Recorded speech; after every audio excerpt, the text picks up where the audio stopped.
So welcome everybody. It's very nice to have you here again after being meeting in person. That was really, really nice and exciting. So we're gonna start by setting our intention. So let's put our hands together and let's take a few deep breaths just to focus here in this moment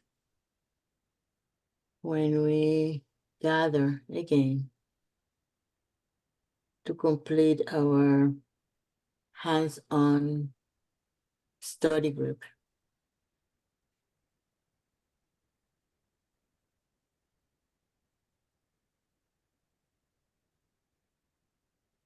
I give thanks for being here, for being with you.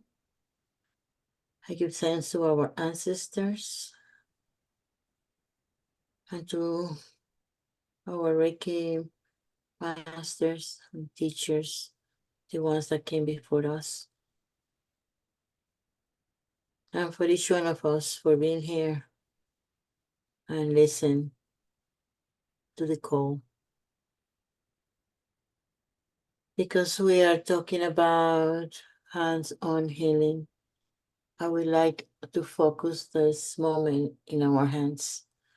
So if you want to open your hands, just look at them with a soft gaze.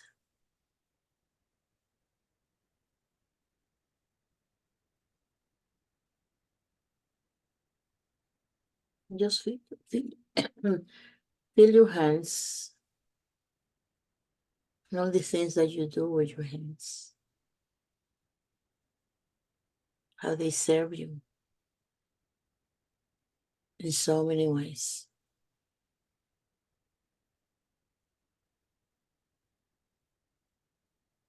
Just feel gratitude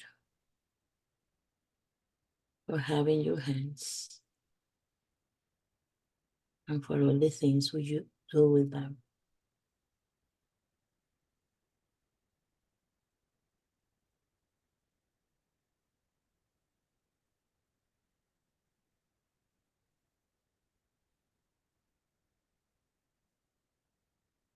In that space,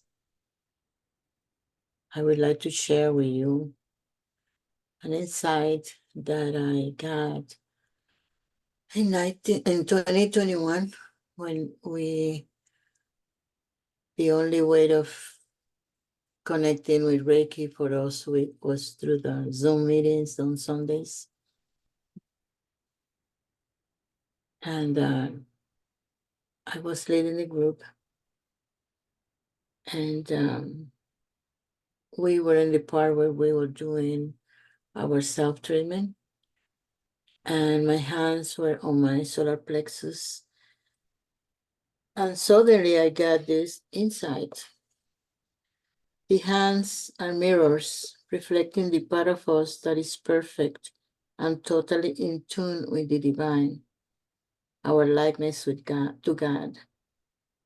I don't know if this is the soul of the spirit, but we can debate that. As we keep our hands on our bodies and allow the energy to flow, we go from being stressed out or sad or angry to being calm, rested. If we keep our hands on the body long enough, we will start feeling this divine nectar get into all parts of our body-mind. Eventually, we will feel totally calm and sort of united with our divine self. It is like our hands have the blueprint of our divine nature and reflect to us our true self. As we keep our hands in place, our body-mind remembers who we really are and connect with the source of healing energy within us. So our bodies start remembering the vibration of health, of wholeness, and start attuning to it. So the healing process starts.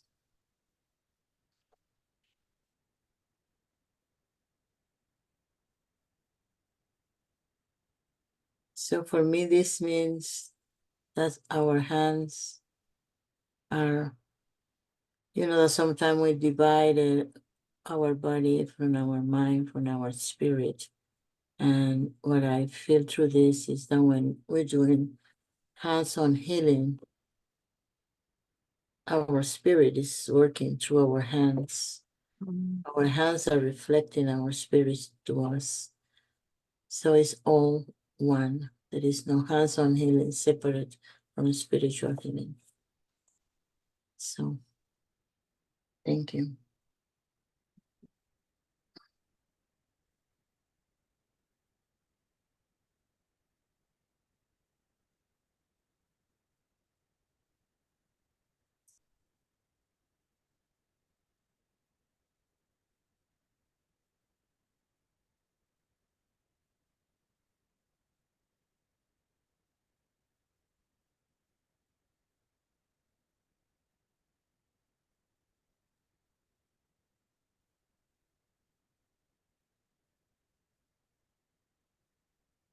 Comadre, would you like to chant the principles? I think I'll have a coughing fit if I try to do it. I forgot. I figured you did. You want me to put that up? We talked about that and I Oh, yes. forgot. Yeah, thank you, Alicia.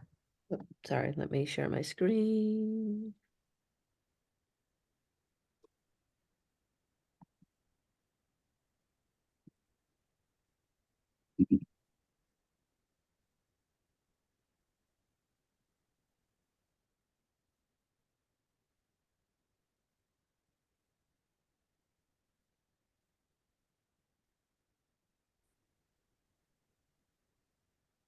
So let's take a deep breath and bring our hands into Basha.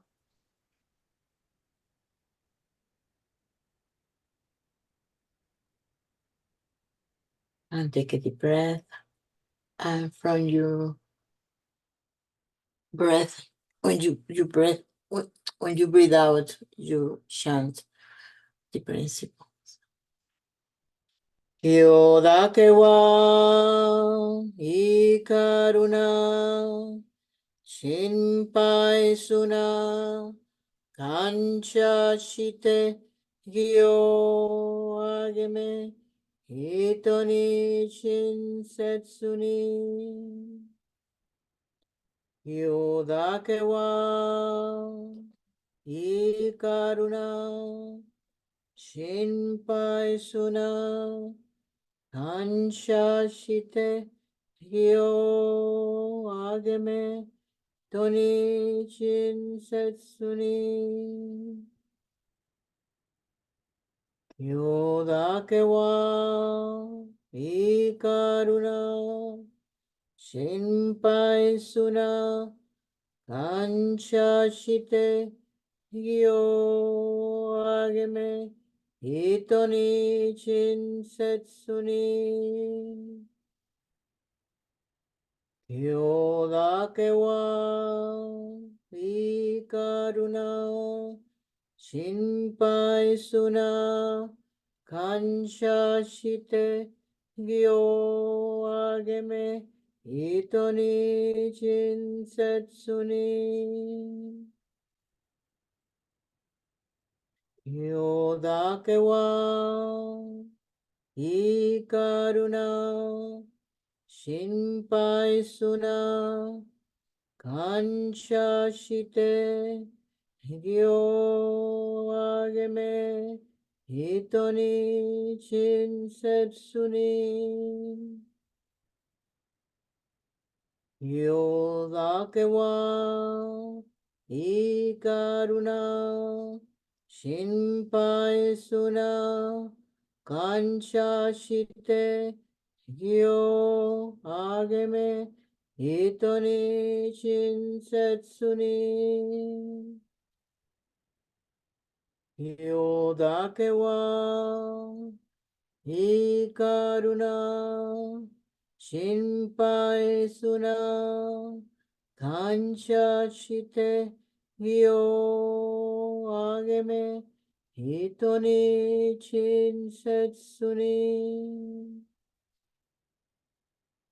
Yodake wa hi karuna, shinpai suna, kancha shite, yo ageme, ito ni shinsetsu ni. Yo dake wa, hi karuna, shinpai suna, kancha shite, kyo ageme, ito ni chinsetsu ni. Yo dake wa, hi karuna, shinpai suna, kancha shite, gyo ageme, ito ni chinsetsu ni. Yo dake wa, hi karuna, shinpai suna, kancha shite, gyo ageme, ito ni chinsetsu ni. Yo dake wa, hi karuna, shinpai suna, kancha shite, gyo ageme, ito ni shinsetsu ni. You can bring your hands to your lap and just sit there for a moment in this energy we have created.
So when you get to a comfortable point, you can open your eyes.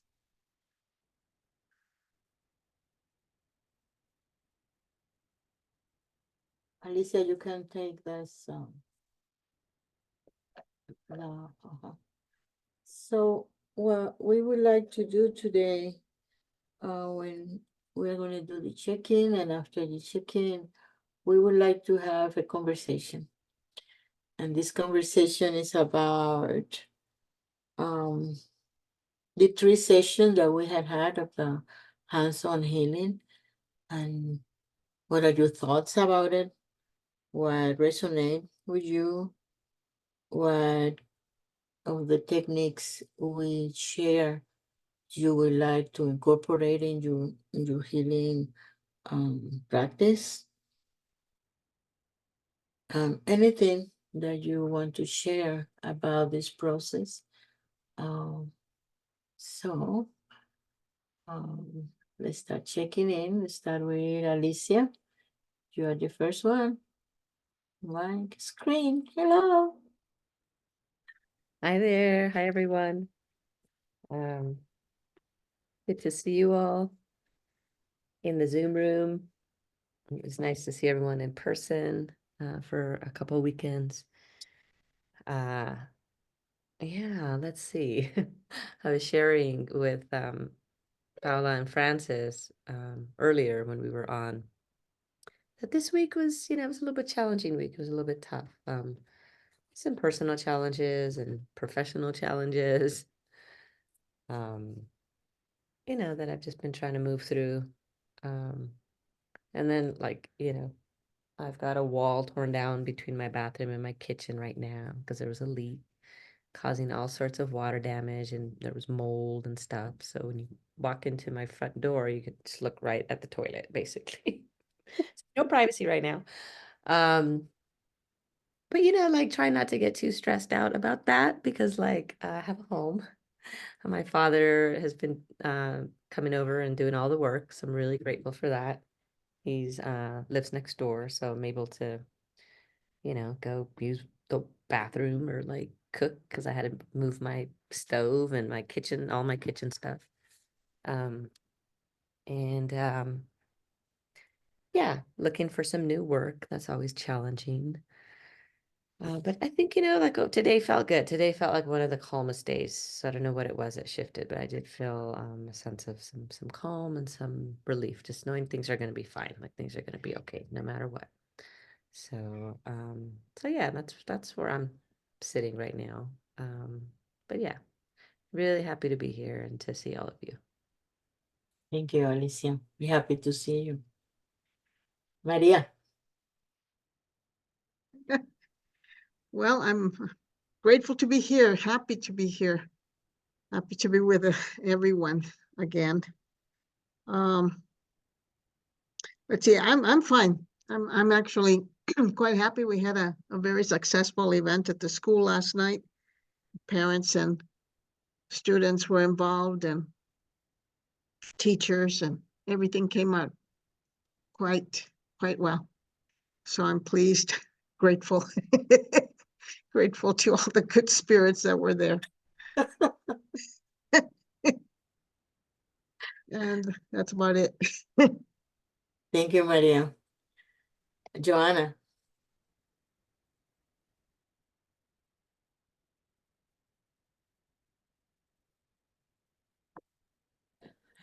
Hi, everyone. I'm glad to be here as well. While we were chanting, it started thundering all around me. It was pretty cool. It's not raining yet, but it's trying. Had a good week. I got to talk to my oldest son today. That was a real victory because he had been on my mind a lot and I was getting concerned. I was really holding myself at bay not to worry. Do not worry. And so it's so funny because I talked to him and he said, well, Mom, of course I'm doing fine. Why are you concerned? And I said, I don't know. You were on my mind a lot. I said, I think we need to talk more.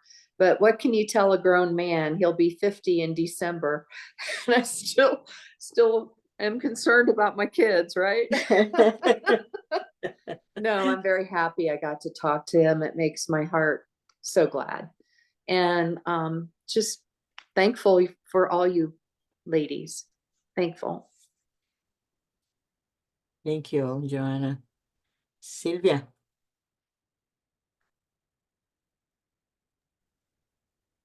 Hi, everybody again.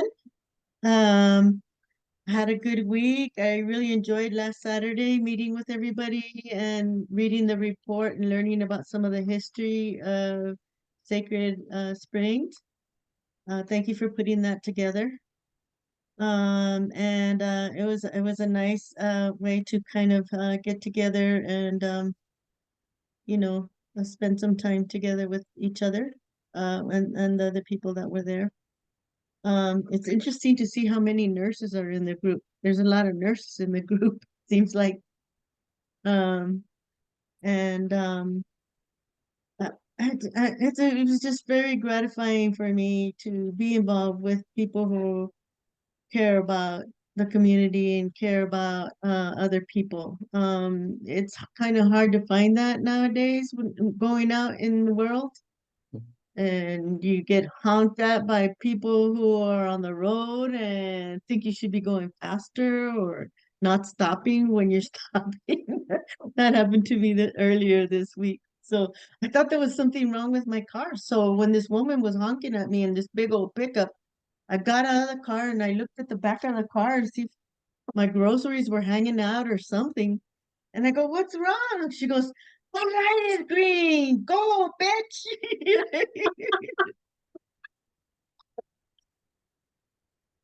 All I could do was say, okay, I didn't flip her off. I didn't do anything. That was different for me. You know, I go, okay, well, she's having a bad day, obviously.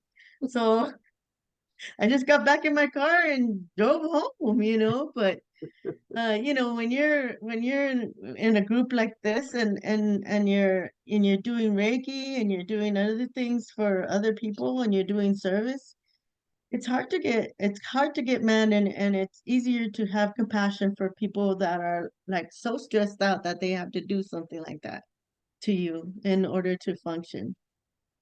And so I was anyway, I'm grateful for being a part of this group, and um so grateful for what I have been learning and these past few days. And I also got to try the blood exchange on a couple of different people this week to practice my hands on. And I've gotten a lot of really good feedback from them. And this one woman, I did the blood exchange with her today. And she was just so energetic when we finished. You know, it's supposed to help you process the healing and get rid of toxins. And usually when I work on her, she's like real sleepy. I'm afraid to even let her go out the front door to drive home. But today she was just like really energetic and thank you. And, you know, she felt the tingling in her back. And I'm like, wow, that was you, not me. So it was exciting and gratifying to see how that worked on her. So anyway, that was my week. Thank you. Thank you, Sylvia. Adrian Ayers, to give you some context. First, she was talking about a gathering that we had Saturday. That was, we do once a year an appreciation gathering for all the practitioners. So that was the first thing she was talking about. And the blood exchange is not a blood exchange. It's a technique that we learned in one of the sessions and hands-on sessions in person that we did. So no blood running anywhere. It's a closing. It's a way to close the treatment. Yeah. There was no blood. Dr. Suniga. Ay, ay, ay. Saludos de nuevo. Just happy to be here. Just really tired. You know, I mean, it's been a good week, but oh my God, just between appointments and all the things that I do during the week, and today just feeling really, really tired.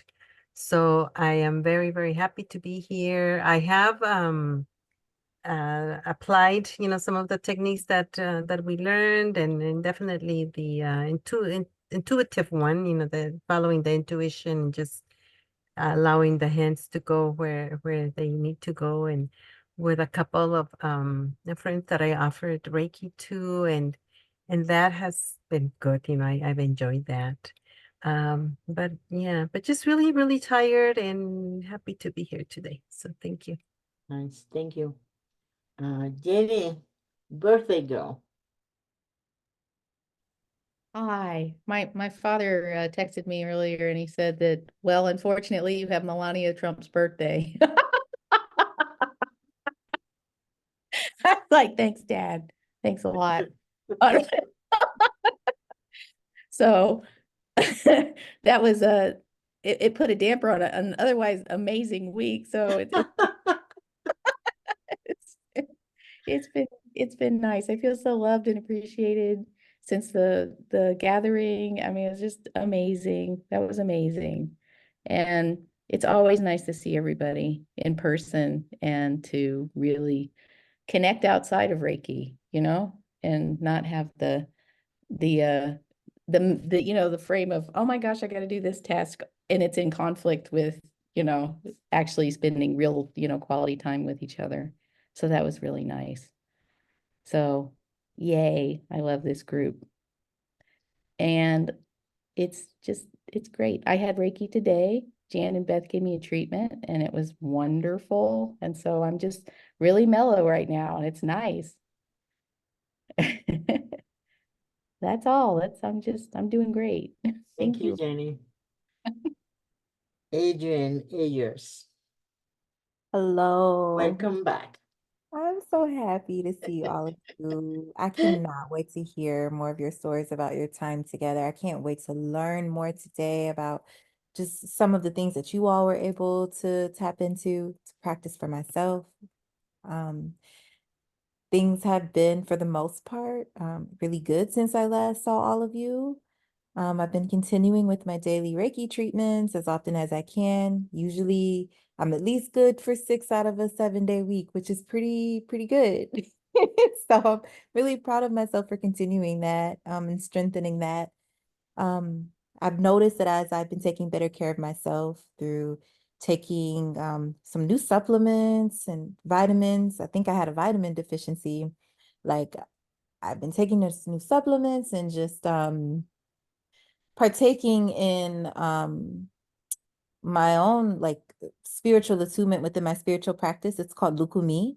It's the honoring of Orishas and ancestors. And so I've been practicing that for 7 years. And my godfather gave me what is pretty much the equivalent of like an attunement. And so when I got those things done, plus my supplement, I felt my Reiki felt like it was strengthened. I felt my channels open some more. And I'm like, well, look what happens when you take care of yourself. You can feel this even stronger supporting you. And that's been really beautiful. The last couple days have been a little rough, just dealing with people moving through their own inner work within the work that I'm doing right now, part of my organization. It's been really hard, you know? And I've just been recognizing how much work I need to continue to do, because with my supplements and that attunement that I had in my spiritual practice, it almost felt like I didn't have to do anything. I was just so unbothered, plus the Reiki. And then all of a sudden it felt like I got dropped back down to earth. And I was like, no, like there is work. You still have to do the work. This was just a reminder for you that of this is what it feels like when you are in alignment. And so here's the expectation. And now follow up on your own with the things that you need to do to maintain that. And I was like, okay, because it's been rough, but I'm okay. And I think this class is coming at perfect timing again. I released some tears yesterday and today, and I'm looking forward to stay grounded no matter what others around me are moving through, and to be an example of the principles that I live by. So happy to be here with y'all. Thank you. Thank you. Welcome back. Adrian and Norman, what you have for us?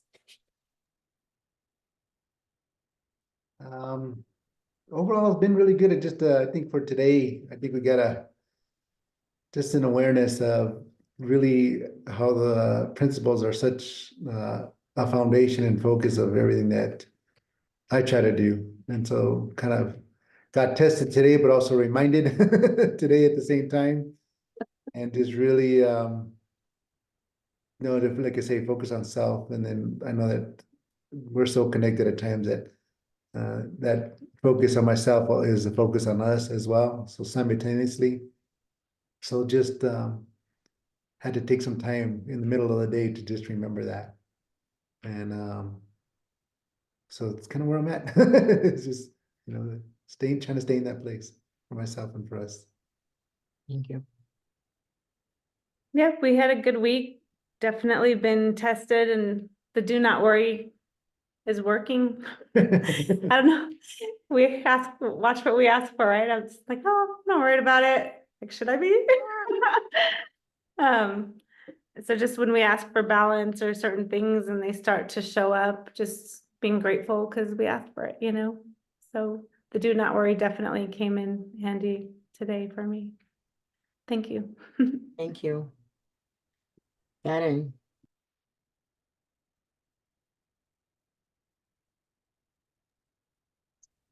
Hi, everybody. Sorry I'm running late today, work day, and didn't go as planned, but it's the end of my work week, which is really good. It's been very crazy.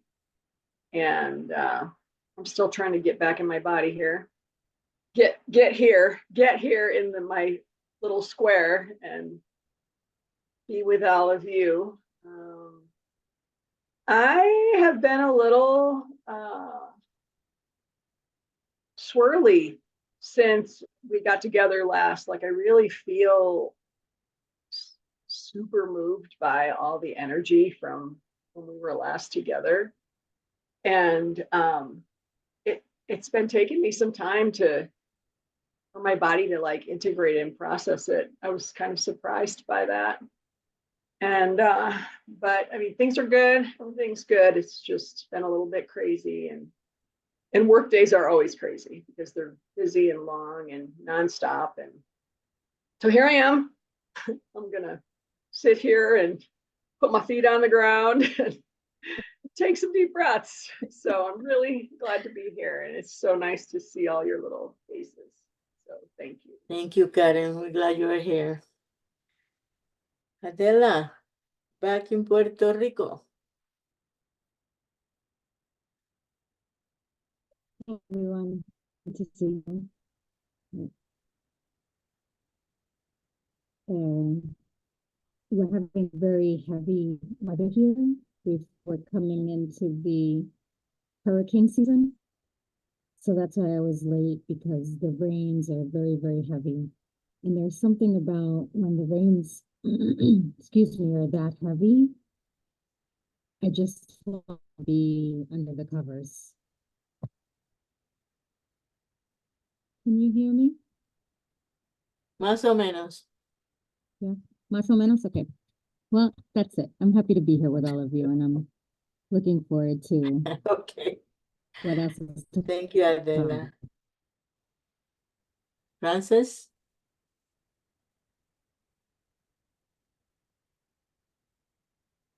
You're muted. Muted.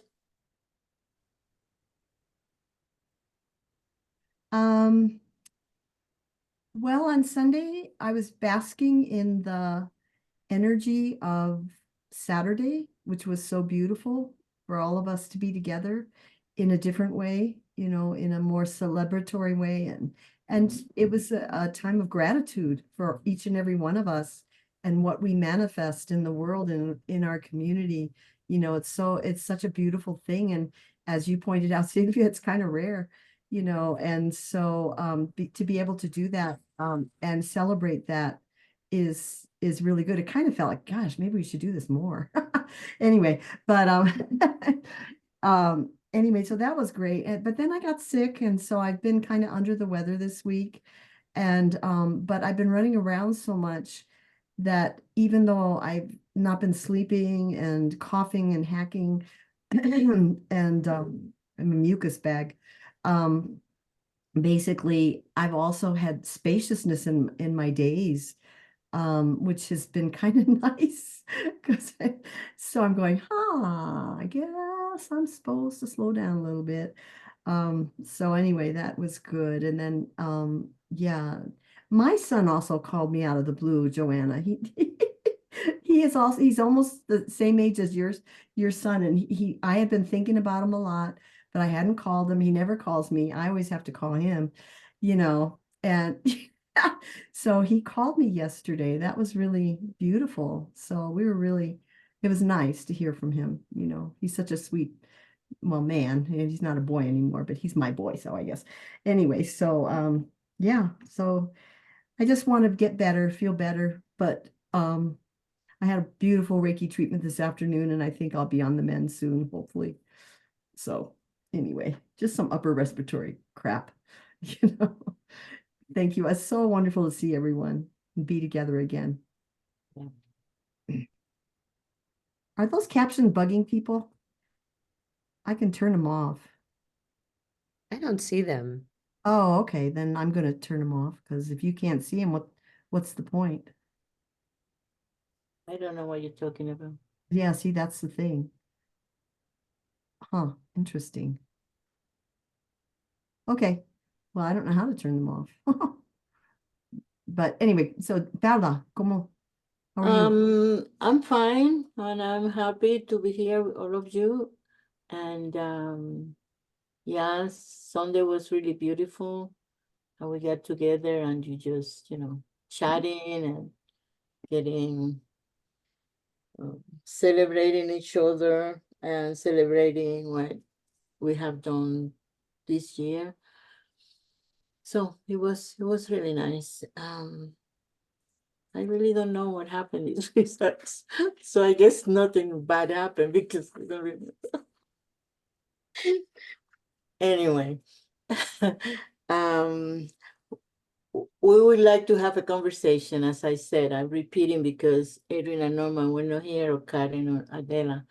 Now we will have to have a conversation, the whole group, about this hands-on healing session that we have, the 3 sessions that we had. What did you learn? What resonated with you? What of the techniques and meditations we shared you will think that you will incorporate in your healing process, in your healing work? I see Sylvia already using the blood exchange, and Julie was talking about her using the intuitive techniques. So just open the floor to share what was this for you? What happened? What you learned? What you enjoyed? What you didn't like? What we could do better if we repeat this type of class or workshop or healing group? No, there's no healing group. What are we? We're explorers. Yeah, these explorations. Reiki explorers. I like exploring. That's a good word. I'd like to add though to that, since Adrian wasn't with us for the 3 sessions, if maybe some of you could, as you're talking, kind of more explain what we did so that Adrian will get a sense of that. I did send you the, Adrian, I sent you the recording, I think, from the first one. And I can also send you some of the handouts that we used for the Ketsuiki Kokenho, which is the blood exchange. It was something that was done in the original system of Reiki in Japan. So anyway, I can send you all those handouts so that you'll have them. So, but maybe folks could explain to Adrian kind of what we did and what you liked about it, what you didn't, and what you want more practice in. Are there things you want more practice in? The floor is open.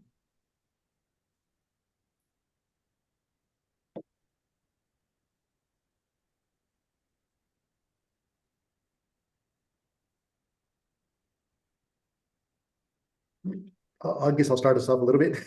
Thank you. For me, it was, and I kind of mentioned this a little bit before, but I think for me is to have assurance and I guess I don't know how the way to say it, like the okay to bring that intuitive nature of ourselves to this practice.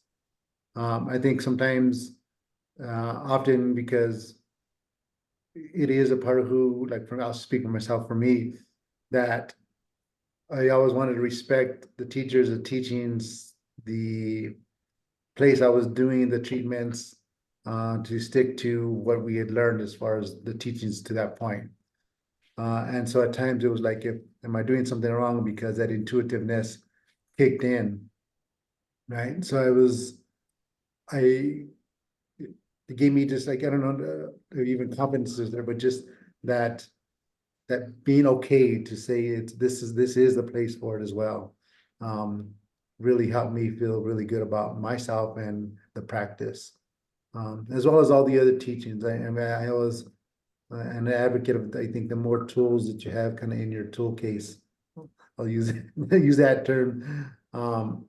It just, I think we benefit because of ourselves, because first I think I always look at what do I need to do for myself, but how can we share that with others as we're working on them? And so I think it's just having those extra resources and tools is beautiful and amazing, and a lot of gratitude to the maestras for going out there and expanding their knowledge so they can share that knowledge with us. A lot of gratitude to both of you. Thank you, Norman. I would like to say that you're familiar with the story of Reiki, at least with how we learn it and how Mrs. Takata had to accommodate, if you want, adapt her teachings to a new culture, a different culture. And also there were no, the best time for her to bring the Reiki into the West, because Japanese American were placed in concentration camps. And so things that were Japanese didn't have a good resonance with the rest of the population. So whatever she learned from Hayashi, she had to adapt it to this situation. And her own intuition, I think, led her to say, well, these people need hands-on healing. We as a culture that we don't feel comfortable.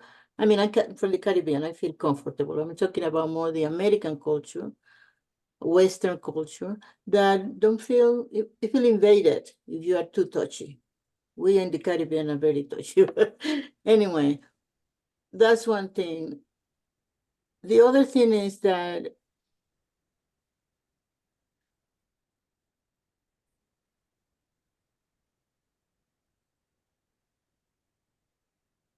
I'm sorry, I have a little lapse. But the other thing is that things that she learned, she clears the system that she taught us of all the Japanese, if you want, flavor. So the meditations were not there, the Japanese names were not there, and also the structure of the system, it was like we learned to do the 12 hand positions. And the focus of the system was to do hands-on healing. But this is my own take on this. So my take on this is this: through that, we are where we are today. If we didn't have Mrs. Takata teaching what she taught us, probably Reiki will be practiced in little spaces or big spaces in Japan and wouldn't be spread out in the world as it is. All the benefits that we have as people and as practitioners, we wouldn't have it. And we wouldn't know about this form of healing, that we could touch other people and bring about all these marvelous things that I don't have to talk about because all of you had experienced it. So I just want to honor her first. And then I want to say that she knew what we know. She used to say, let your hands be your teachers. So what does that mean? Let your intuition guide you. Even if we're doing 12 positions and we got sort of squeezed in that pattern of, but at the same time we had been growing. If not, we wouldn't open up to all the other teachings. So some of the teachings we are getting today, as you said, Norman, that you feel you had been the okay, they had been part of the system since the beginning, because that was the way Usui Sensei taught. But we have this detour, if you want. But for me, the detour was needed because myself, I wouldn't be interested in Reiki 30 years ago or 37 years ago when I learned it, if I had to engage in all the different practices that we engage now. because I wasn't there. But I was there for hands-on healing. I like that.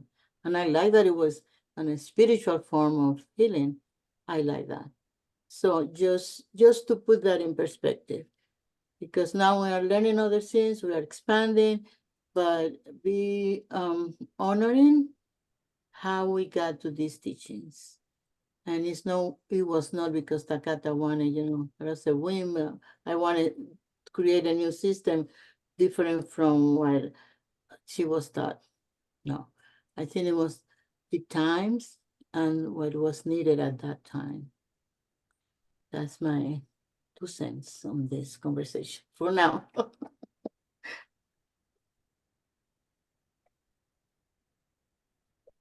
I would like to go next, if I may.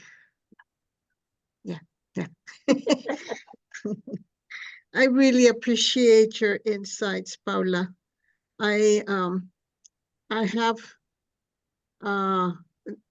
Japanese family members, and one of my nephew's grandmother is from Okinawa. She's in her 80s now. And she was familiar with those camps. So even now, she is very sensitive of anybody saying that she's not American. And my nephew is very quick to say, oh, she's a 100% American girl. She's 100% American girl. And I always wonder why. And then I have to remember, they have been in concentration camps, so they know, they remember. And it was such a terrible time. So I try to understand what Mrs. Takata did, and also I am very grateful, and I also honor her and her granddaughter. Yeah, very difficult times.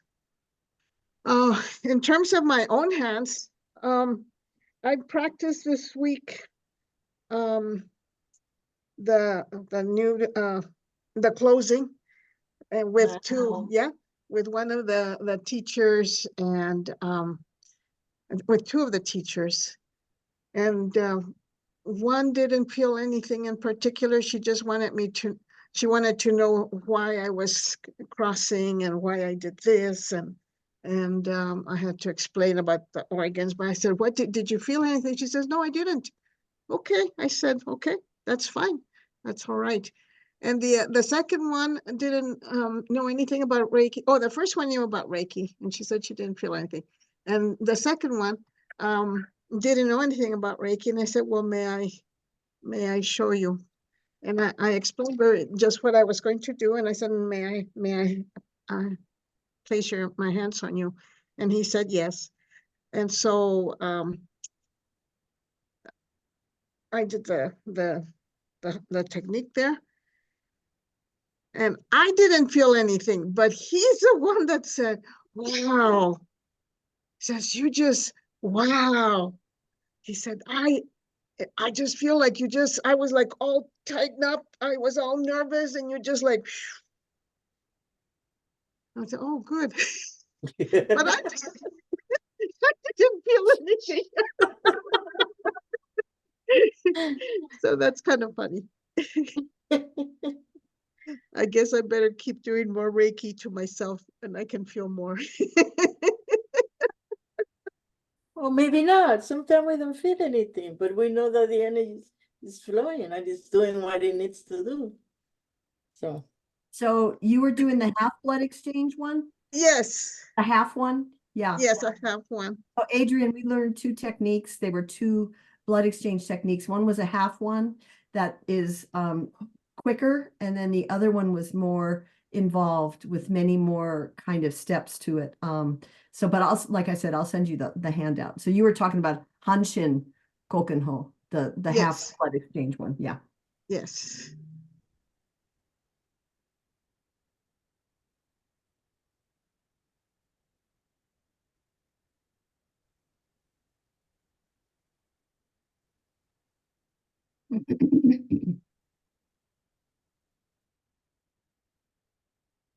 I'll go next, unless somebody else wants to go. Just go. Okay. Um, well, I really appreciated um that you brought us these new techniques. They're not new techniques, but like you said, we hadn't been accustomed to doing these kinds of techniques. And I really appreciate the fact that you have gone out of just, Albuquerque, or just out of just the regular Reiki that we learn, to bring these new techniques and new ideas to us. Um, Francis and Paula, that you've gone out to actually study it and bring it back to us. Uh, I really appreciate that. And I wasn't expecting something like this when I thought we were going to do the hands-on healing. I thought it was just going to be like the regular hands-on that everybody learns. And so I appreciate the new closings that you taught us. And I think they're very effective. I don't have any reason to think that they're not. But it's interesting though, um, to have these different options for when we close a treatment, depending on how much time we have when we work on somebody. And I guess Adrian's gonna get a copy of the handouts that you gave us. I'm not sure if you already sent them out so that you can see what we're talking about. But I also appreciate the actually going through the exercises and starting from the chanting of the principles, and because they all go together and they're all part of the treatment, even if we don't say it out loud. Um, because when we do um, when we try to not balance or ground ourselves before we do the treatment, so it was a good exercise in bringing through like the technique, the process, the steps that you kind of go through. Because when I first learned Reiki, you just put your hands on and that's it. You don't have like setting of the intention and grounding yourself or anything like that. And I appreciate that my practice has been deepened in that respect. Um, and so in the two different sessions that we had, I really appreciated going through the whole process. Um, I think, and the intuition part was also, um, I mean, I don't think that I am a very empathic person, per se, but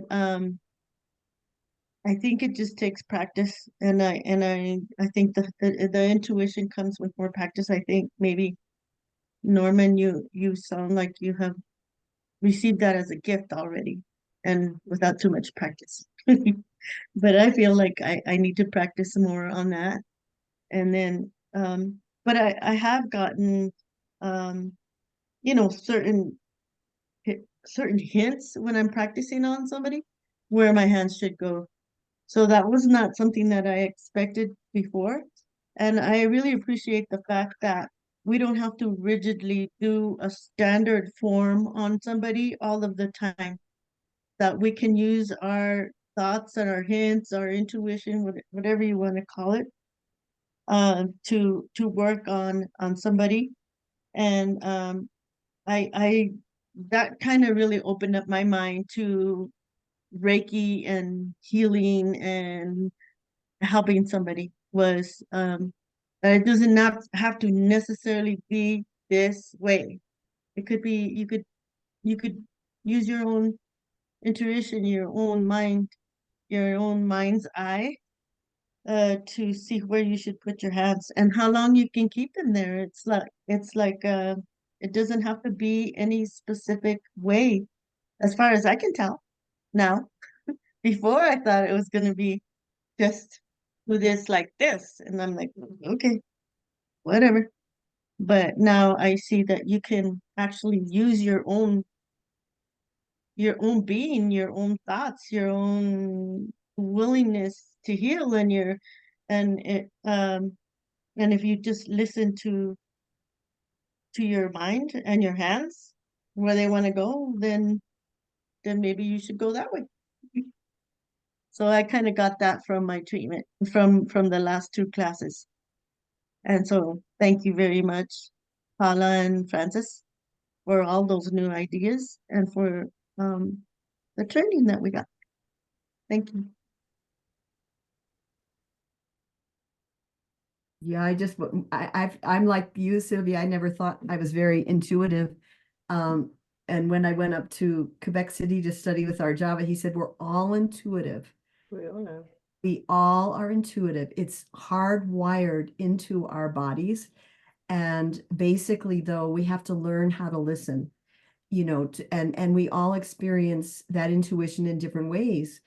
Some of us experience it in our own, like I feel in my body what I need to do to somebody else. I didn't realize that was, I didn't get it, and it's taken me forever, and I've been practicing for 20 years, so I mean, it's just learning to listen and all the different ways that we experience our intuition. It's not all the same for everybody.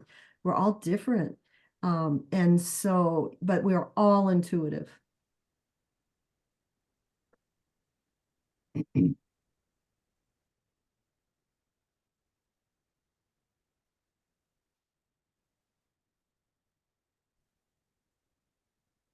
Darren, you're muted. You're muted. They changed the mute button on this thing and I just cannot make it work tonight. Oh. Tired. Yeah, I am tired. So it's funny listening. I am super empathic. And so I almost feel overwhelmed. And so I'm having a hard time sort of sorting all that out. I think that's why I still got so swirly in the last session, especially because I just felt so wide open and I almost like didn't know what was mine and what was anybody else's. So I'm sort of working a little bit more on grounding and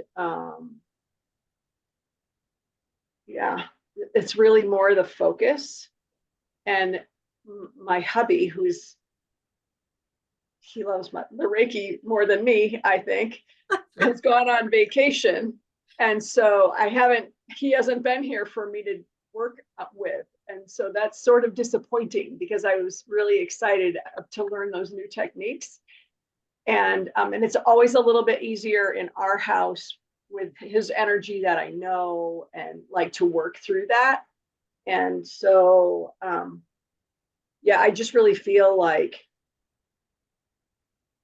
I need to sort of focus on integrating these with people that I already am familiar with their energetic field, because I feel a little bit more settled in that. And so I just feel like I really need to practice grounding and just keep working on it so that I can just move through that energy better. Mm-hmm. So that's sort of my experience. I got swept away. I said swirly and it's almost like squirrely. It was pretty crazy for a while. It took me a minute to get back. I mean, and that day was Saturday. That Saturday, it took me all day to even feel like I could get back in my body after that. So I'm being really careful. It's just astounding to me how strong the energy is and lovely, but it can also take me away. So I'm learning and practicing, and so that's my story. I think you have a good plan, Grounding is number one. And we have practiced many ways of grounding. all the meditations we have done and different exercises. So you have many ways there to ground. And the rest is, as you said, practice with people you already know their energy. So you don't get surprises, let's say, and you know how to go back.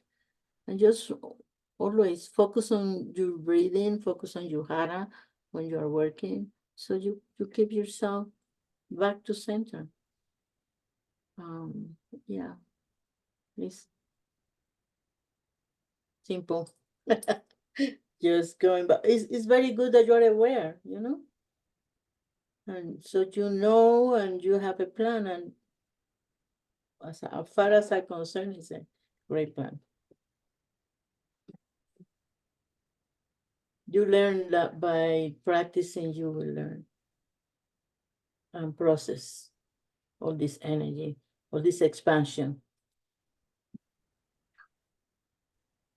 Yeah, Karen, I was thinking about, the whole idea of earth energy, and cultivating that earth key, and using all the tools that we have for doing that. And what came to me while you were talking is, maybe working with symbol 1 more, because that you can place symbol 1 in your hara and just visualize it there. And I am very ungrounded, not because I'm empathic, but because the energy just sweeps me away. And oh my God, I'm not going to go into all the instances where I broke things or, tripped or whatever. But anyway, when we took our Shinpiden with Franz Stiani, he had us do all these exercises with, symbol 1. We'll be doing some of that when we do our symbols classes, but for you, I think working with it would be really powerful. And in Okuden, we had some ways of working with symbol 1, and you might want to revisit that.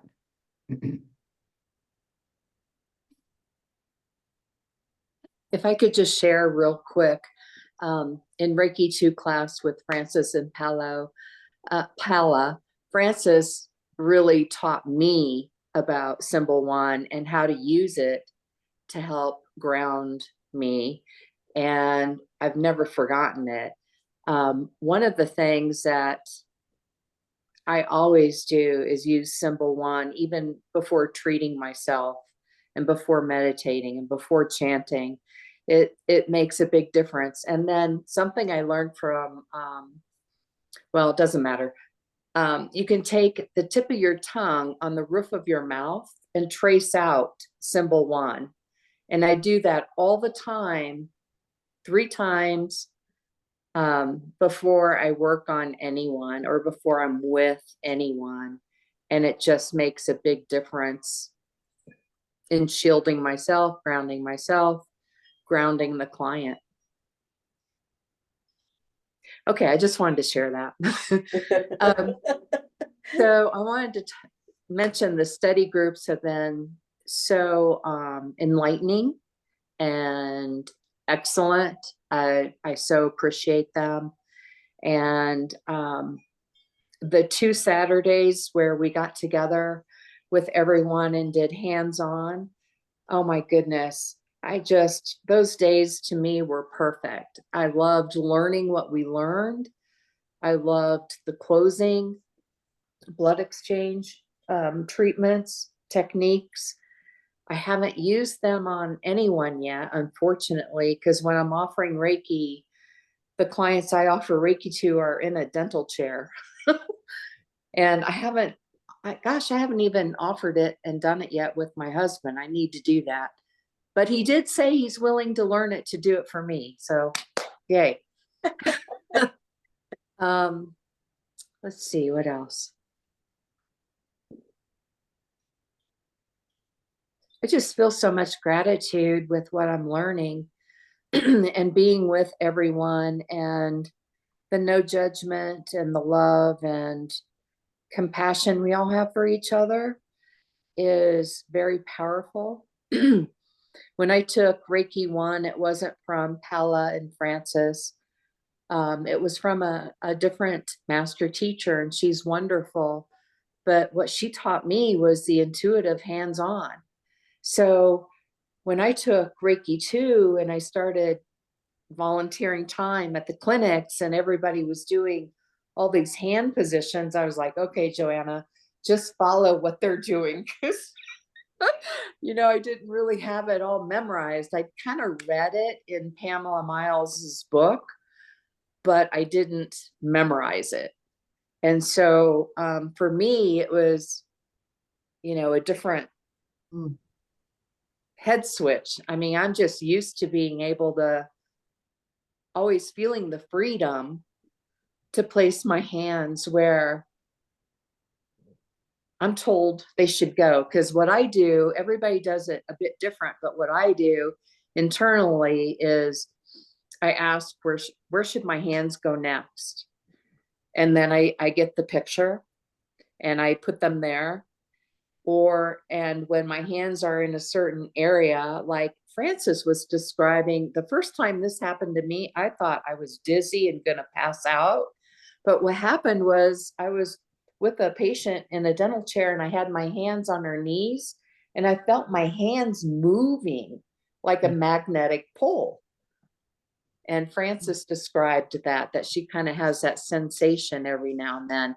And when that first happened to me, I was like, at first I wanted to withdraw my hands and go, what was that? But I kept them there and I just kind of bent my knees slightly so I wouldn't feel so woo. But yeah, it really felt very magnetic. And so when Frances was describing that is one of the ways that when she's doing intuitive hands-on placement that she gets that sensation. I was like, okay, that's what that was that I was feeling that one time. And now having a community where, I definitely should begin to feel more comfortable to reach out and say, hey, Jenny, guess what? I had this experience. What do you think about it? And can you tell me, is that okay? Or call anybody, right? Within our community to do so. We should all feel that way, I think, because we're here to support each other. And we need each other and people need us. So I'll just quit preaching now. Thank you, Joanna.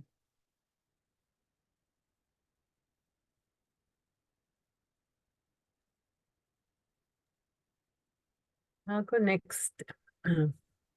Although I'm not feeling very present just because I'm just so tired, very, very tired today. But I feel very, very grateful of of all the process that we've been through together. Thank you, Paula, Francis, for sharing so much knowledge with us. I really specifically really appreciated, like to understand better and learn more about the historical aspects of Reiki, some of the language, the words that are used, and that, some of them have been new to me, and to not feel so, I guess, like intimidated by it, but just continue to integrate it and learn. And so I'm very appreciative of that and having our community. I think as Joanne said, with no judgment and just being there and we're learning together. So I really have appreciated that. The sessions in person, oh my God, I cannot even express the joy and the beauty of it all and being together. And, that energy that, I mean, we have it when we are in Zoom, but definitely not the same as being in person and, being there, being able to hug each other and hold each other and just be present. So I just love that. And again, sort of integrating again the new techniques, the new methods, and doing it in person like that with each other was just beautiful, just beautiful. And so I haven't like practiced exactly like how the handouts guide us. I mean, I've just sort of been integrating here and there some things. But it feels good, it all feels good. And I'm wanting to just trust, just trust that I'll be guided, yeah, to do what I need to do. And then, like in a couple of sessions, like I said, this week that I have been able to work with my friends, I've gotten some good, very positive feedback. And so it feels like, okay, then this is, you just go with that. And so yeah, so I'm very excited to continue to grow into this beautiful practice, continue learning about it, and continuing practicing. And I'm hopeful, that at some point we can also get together more often. Yeah, definitely Saturday being at the gathering was just, yeah, absolutely just heartfelt and just beautiful to be there. So I thank you. I thank you both, Paula and Francis, and I thank each and every one of you, our community, that that we are there for each other, and it's a beautiful energy, beautiful this co-creation of this beautiful community that we have. So thank you. Thank you. You.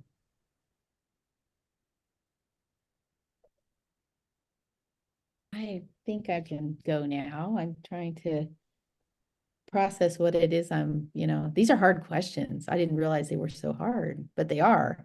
One of the things that for me, I've been, when we learned the blood exchange, Francis off and on has been, showing me little things. I mean, just little pieces of that.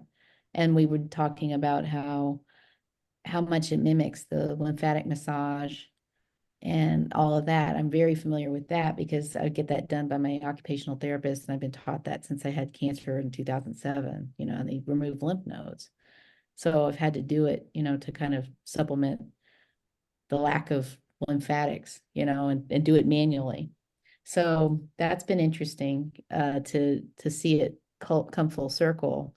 But one of those things that I've been assessing lately with, just going through cancer again, and also, the lymph nodes being taxed and going through Reiki and having to reassess all of it, is that development of my spiritual toolbox, and realizing, in a deeper way what kind of practitioner I am, but also what kind of receiver of Reiki I am. And one of the things I think I have an assumption on is that I always assume when I'm working on somebody, and I think this was reinforced at Casa de Salud, doing the work there, was I'm not only do I try to get myself back into my body that's at war, but that's what the assumption I make when I'm working on people, is that I'm trying to get them back to a sense of peace and not at war, in their own cell, at the level of the cells, at the level of the muscles and the tissues and all of these things, because I'm very kinesthetic and I'm also very visual, and that visual translates to biological things for me. I see the biology and it's very literal. And so one of the other things that happens for me is, of course, when I approach a patient, is learning that my obligation to them is so that they learn how to trust touch again. And so those two principles of learning how to trust touch and then getting their body out of a state of trauma and war, just with the touch, kind of with the blood exchange, it was interesting because that integration that happens at the end, I was like, oh, thank goodness. Thank goodness we can reintegrate the physical sensation of, or integrate the treatment, because I was doing that anyway, and I didn't know that's what I was doing. I know we do the 3 swipes, and I always touch the body with the 3 swipes, but I'm very kinesthetic, and I like massage, and I feel it's comfortable. And the order of the treatment with like Joanna was talking about, how weird that was. I'm very intuitive, but the order when I was receiving, because I came to Reiki receiving, And I had to learn how to receive because I wasn't a good receiver, of like other people's care because I was doing for everybody else all the time. And that order and having that to be, it was so stabilizing amidst all of that chaos, my body going through so much chaos that imprinted deeply. And this idea of some people do need the order, it depends on what kind of learner they are from, in my experience. And then other people see it as like it's jazz, they just they're fine with the intuitive stuff. And they're, it's like it goes along with their improvisational, nature. And so that has been really interesting to kind of match what people's styles are, I guess, the style of the client, not just my style, but their style. And so I guess that's what I wanted to share, but my observational skills of how I receive and how I give is kind of what this has really peaked this lesson. That's what it's done for me. So yeah, thank you all. The share was amazing. And then we also did the Reiki share for the practitioners. We just went right into, well, let's test out this and let's see how it feels and let's do the intuitive, the listening and all of that. And that was really fun because Lupe was there and who else was there, Julie? Somebody else that was was not familiar and they're like, what are we doing? Carla, I think Carla, the news. Carla, that's right. Carla. It was wonderful. It was really, really cool. And they loved it too. So Yeah. that's to practice also. Yeah. Nice. Yeah. Thanks, y'all. Thank you. I'll go ahead and go. Yeah, well, thanks for sharing that, Jenny. Like, I'm thinking of like being the receiver and the giver, right? And I really resonate with that because I was a receiver, right? Initially, receiving Reiki for a while before I finally decided to study. So that really makes a lot of sense to me, what you were just sharing.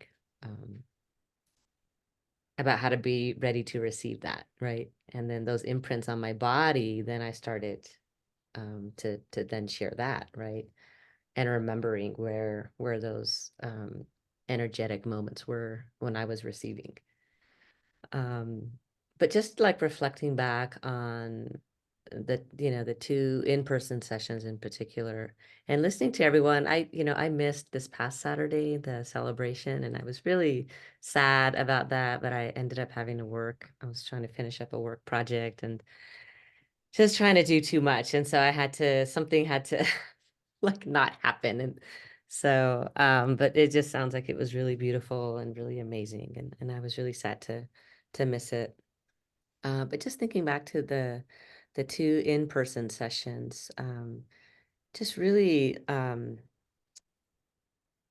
really powerful sessions for me, to be in person with people, learning together, practicing together. It was really what I needed. As much as I love the Zoom and seeing everyone, there's just nothing like being together, to be able to be in a room together. So that was really special.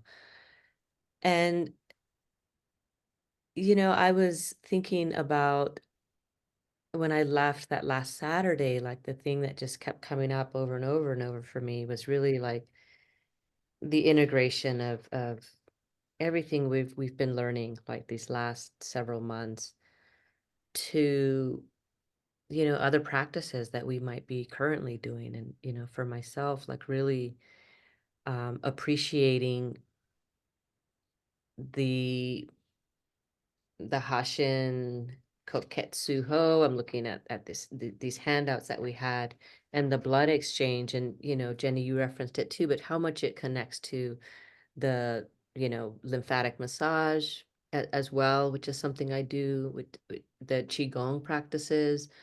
And, they're just really coming together and integrating in a really powerful way for me.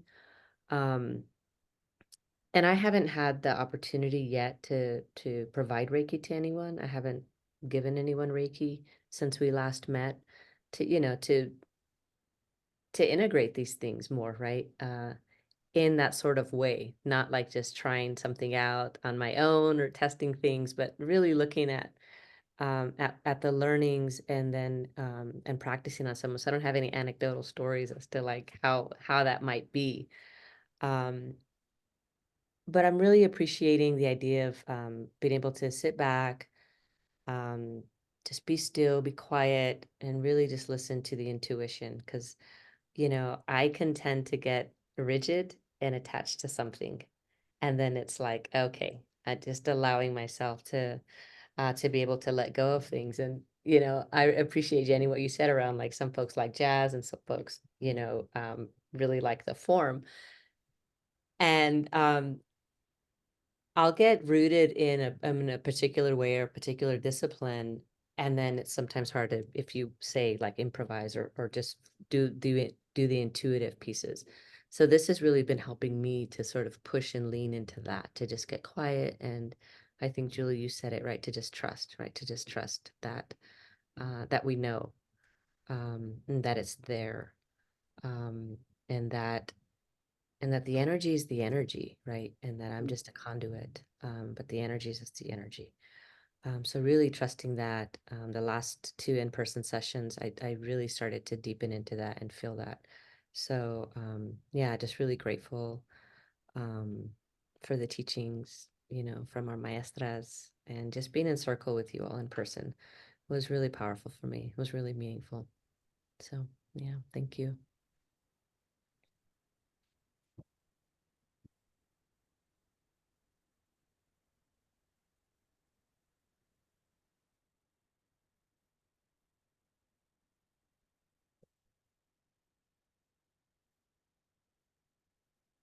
Anything else before we close this part of the meeting to move on to other parts of the meeting?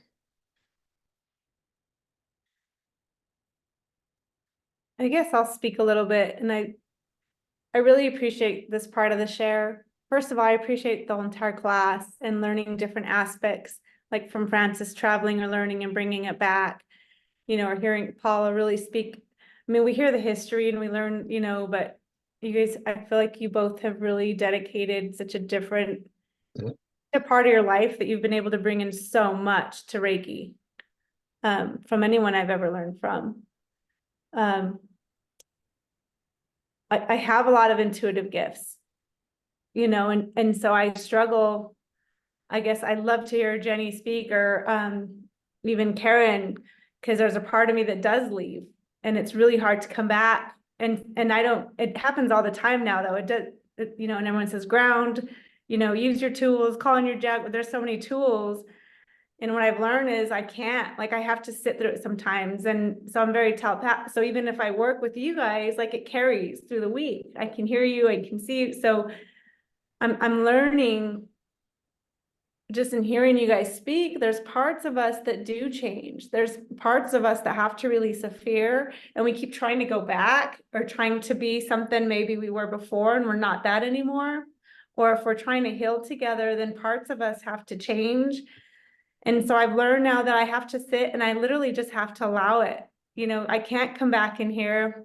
I can't, sometimes I can't even see because spirit's just so like, you know, or here.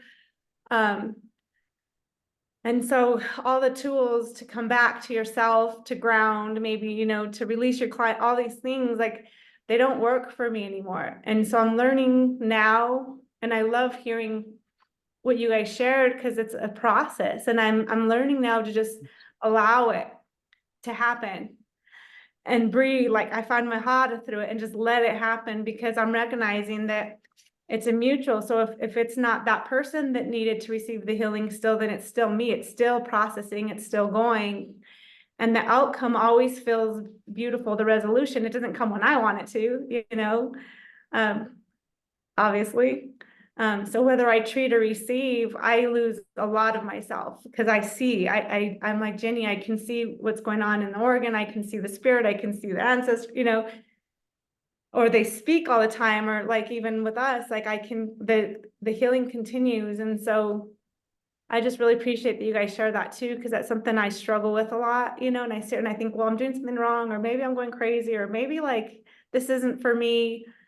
And then I tend to share with people who aren't necessarily in Reiki, and I don't want to scare them away from Reiki because I don't think it's just the Reiki doing this. So I just really appreciate this community, and I don't feel like I've been part of a community to share it. So this is like Joanne, like for me, this is very important to sit here and tell you guys these things without being like, well, you're crazy. Well, maybe you need to stop doing that. I'm like, no, it's every day. It's not just, you know, and I'm sure it's for a good reason, or wouldn't it be happening? And if it's not by now, Reiki should have healed that, right? So I trust that we're all just growing, learning, and healing, because that's what we've asked for, and we can't always turn it off. And so sometimes we have to sit and just acknowledge it and trust that it's something higher and better, and you know, have that gratitude. So I just really do. I appreciate this group on so many levels, and I really appreciate the teachers. Really, really appreciate even Francis saying, "Oh, you know, I like trip in my kitchen." I'm like, "Oh, it's a daily for Adrian." Like sometimes, you know. So I do. I appreciate your research. I appreciate bringing it to like something I can speak instead of just being like all the time. So I do. Thank you. Thank you, Adrian. Thank you, Maria. Okay, I'm unmuted. I want to thank you for what you said tonight, Paula, about the hands and how you got us going, because it's something that I have a hard time with is compassion and self-compassion. And so I look at my hands. You asked us to look at our hands, right? And I look at them and I'm going, híjole. Like they've changed a lot, you know, like they're getting old hands. They're my old hands. What happened to my young, pretty hands? So now you're going to go to the Dominicana, and I'm going to be stuck in here looking at my hands, Paula, and I have to be compassionate with myself. Acuérdate cuando andes. But the other thing that someone said is about trust and pain and trauma and all that. Thank you, everybody. I feel so connected with all of you, and even when people are not able to be here, like I've been thinking of Penny all night long, and Diane still, and you know, just a beautiful group that you, Paula, and Francis have us going in the right direction, in all kinds of directions, growing, getting stronger, getting deeper with our practice, more knowledgeable. And so I thank you, because I've learned to trust with all of you. I've learned, I haven't jumped out of my skin when you all touch me, right? But I do with other people. And COVID just made things worse. I became very huraña. I don't know how you say that. Very solitary. I love the solitude and the silence and all that, because it's comfortable to me. But it's not very healthy all the time. So thank you, everybody.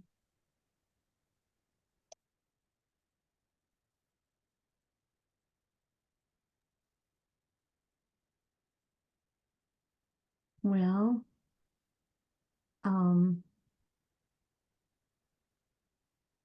if we feel complete with this conversation, and it's time for a break, and then we'll come back and just do some hands-on healing. So that'll be good. I think we all need it. So take about a 5-minute break, and we'll see you back soon.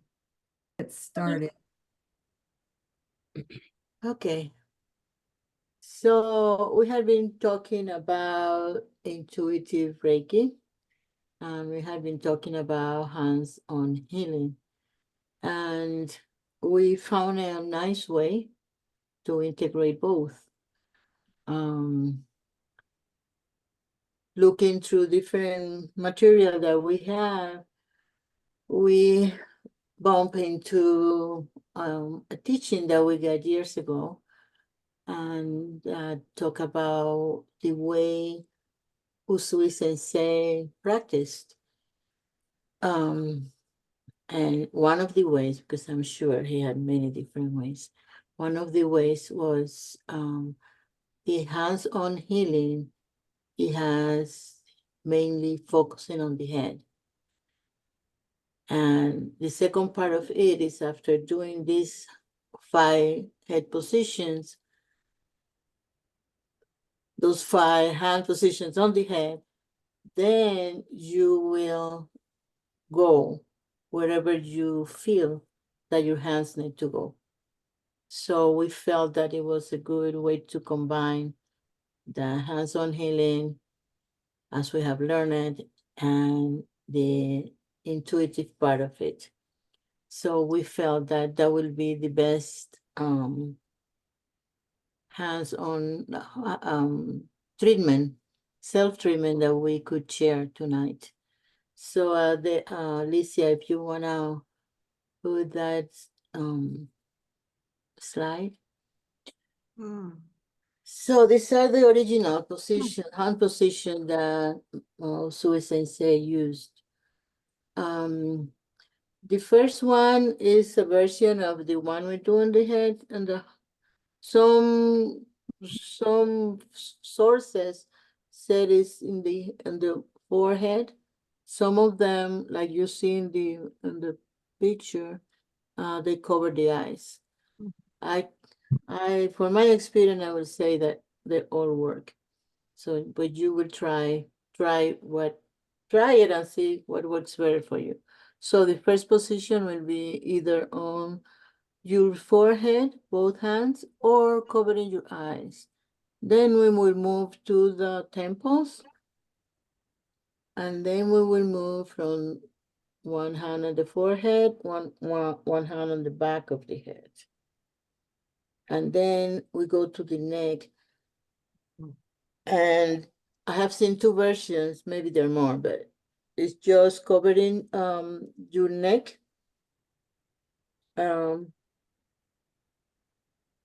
with the hands on the sides of the neck.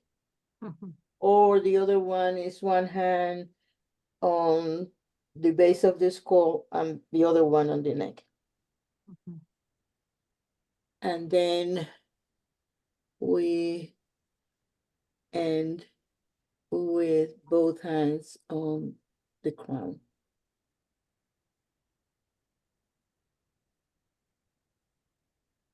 And so the way we're gonna do it tonight, we will do these 5 positions.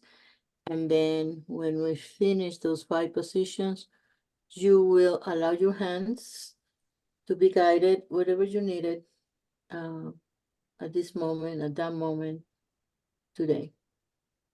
Is that a plan? Okay. Any questions? Nope. Okay. So we are gonna go into our treatment now. So the first, let's center.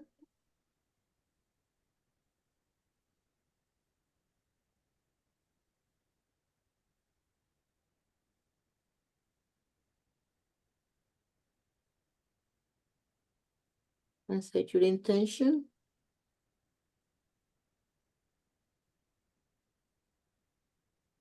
And when you are ready, you can bring your hands either covering your eyes or on your forehead.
Now we are moving our hands to the temples.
Now we're moving one hand to the forehead, the other one at the back of the head,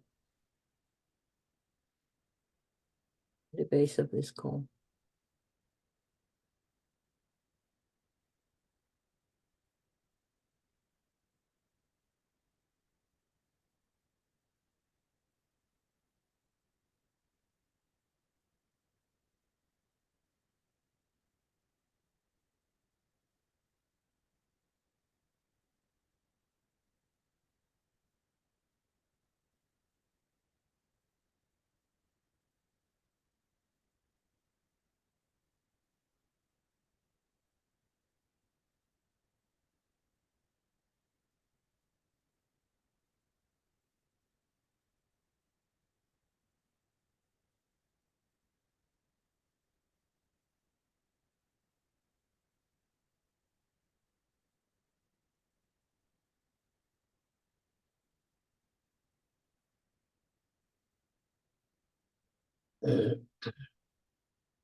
Now we can bring the hand that we had in the forehead and place it under the other one in the back of the head, covering the back of the neck, or both on the back of the neck, side by side.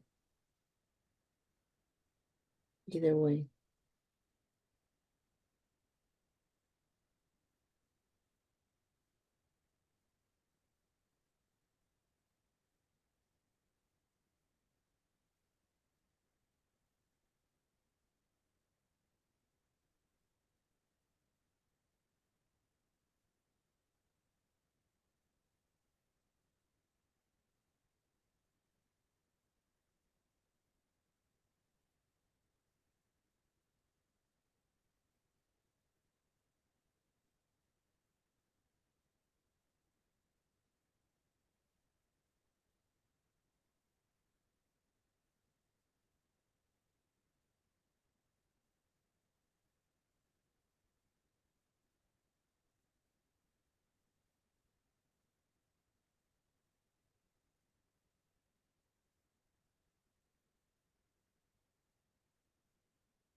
Now place your hands, both hands on your crown.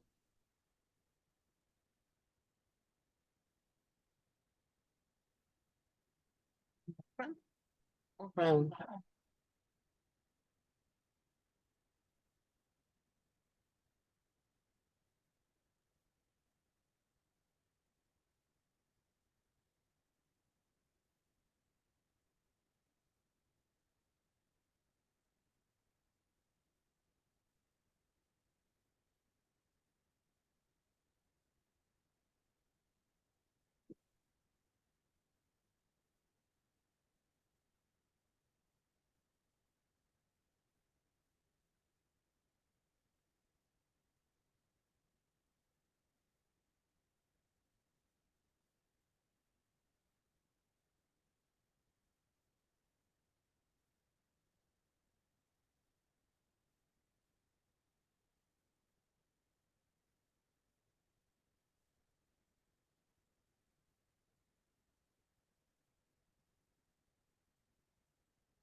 You can relax your hands and take a moment to allow your hands to move through your body. Be guided where you need your hands now. And just place them there for a moment.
When you get to a comfortable point, you can end the treatment.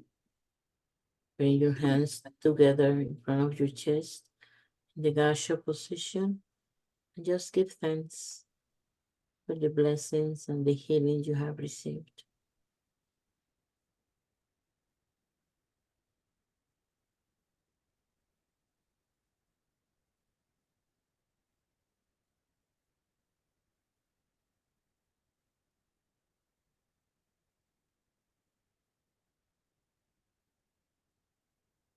When you feel complete, you can come back to the circle and open your eyes.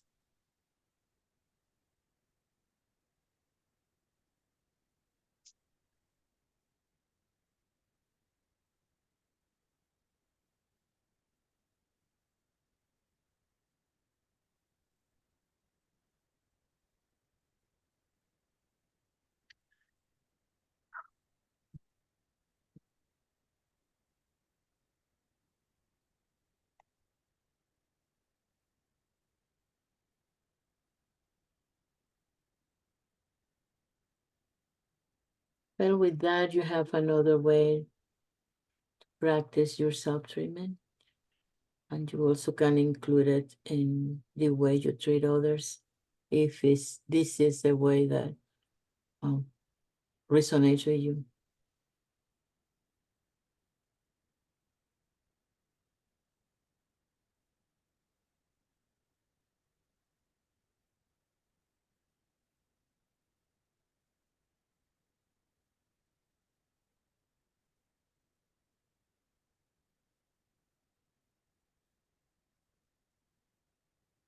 Now we would like to have another group talk. And this time we would like to invite you to share stories that from your Reiki experience. Before that, I would just like to mention that many times we don't have massage tables, or we are in a gathering and someone has a headache, or we're in circumstances that we don't have massage table or a couch or a bed or whatever. And there is a way of treating people sitting in chairs. Could you show those slides, Alicia? I'm sure you have done it. And next one. This is, yeah. Yeah, here are some pictures. So this is a format to do people sitting in a chair doing treatments, but we have learned that we can do intuitive treatments too. But here you have a format if you need it, if you want it. So basically we start with hands on the shoulders. There is another next one, Alicia has that. No, it's it's before the pictures. Oh, There's okay. the format is, yeah, slide 7. Yeah, so place our hand on shoulders, and the idea is that you come gently connect with the person, and this is a good way to do it. Then the hands go to the top of the head.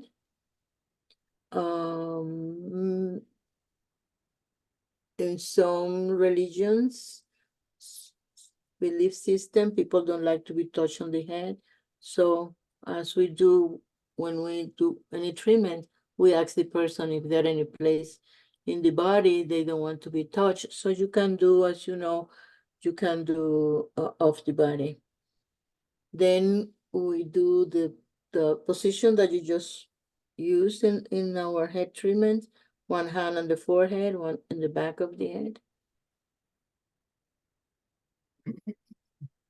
Then one hand on the back on the 7th cervical vertebrae, and the other one on the throat. We don't touch when we treat the throat because it's a very sensitive area. The person is really relaxed when you're giving themselves a treatment, and they woke up and you have a hand on the throat. That could be very damaging. So we put the hand a little bit away from the throat and the front. Then one hand on the chest, the breastbone, and the other one in the back of the same height. And this will make the treatment shorter, if you don't have much time either. So one hand in the front, one hand in the back. Then next position, one hand in the solar plexus, hold the stomach, and the other one in the back and the same height. And then one hand on the lower stomach, and then the other one in the back at the same height. And with that, we complete the treatment. That doesn't mean you cannot treat the legs or the hands or the arms if the person need it, or if you have the time. So you just feel free to include those if it's needed. Also, you can see that in this sequence, the eyes are not treated. just feel free to include the eyes if you feel that is needed. This is just some guide that you can use if you are doing a sitting down treatment and you don't know how to proceed. I also want to say that sometimes in clinic we've had to do this with people in wheelchairs, and you know the Reiki energy goes, you know, if you can't access the person's back, you can, if you put your hand behind the chair, you know, the back of the chair, the Reiki energy still goes there. So, you know, you don't have to touch the person if you can't access their body because of either disability concerns or, you know, there's so many different reasons why you might not be able to reach someone's back. This is a good way to introduce people to the treatment, to Reiki. We've had a couple times when we've done some what is Reiki kind of sessions with the community, and we would do a modified chair treatment, and we'd figure out how much time we have, how many of these positions we could fit in, you know, and we would just do that to expose people to what Reiki feels like. And it's a lot easier. You don't have to haul tables and stuff like that. So it's really a nice way to introduce people to Reiki treatments.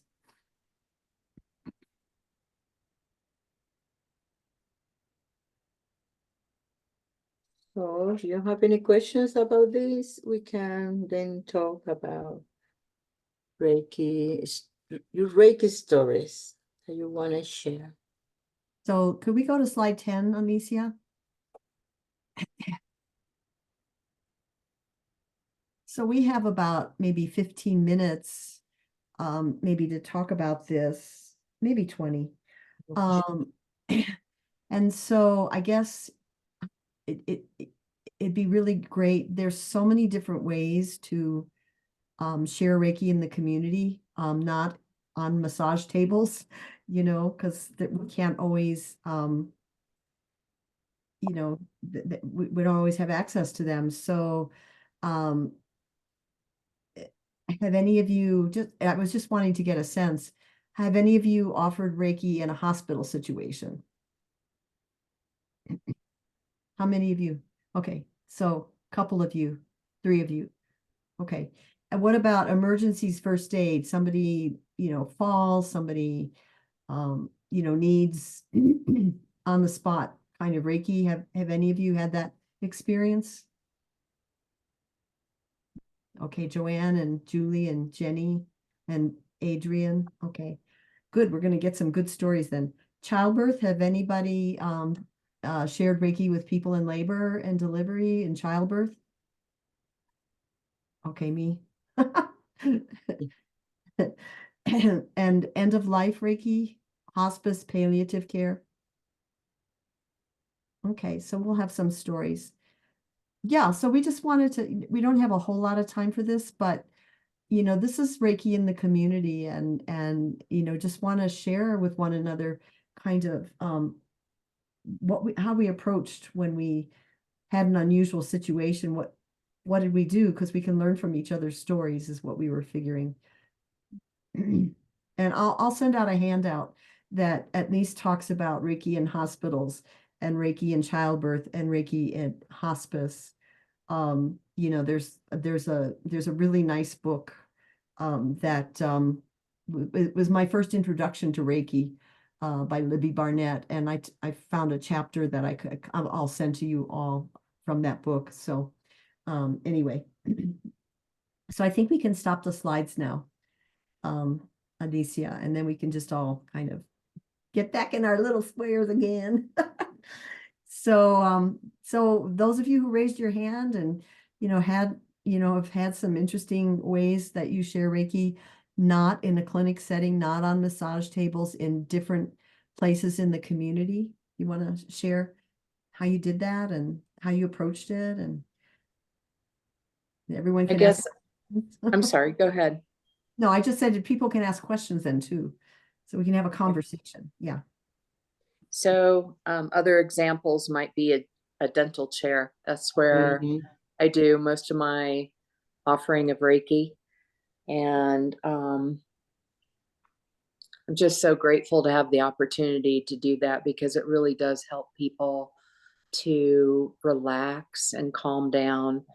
And if I have time before the doctor comes in or before the dental hygienist comes in, I do start at the head.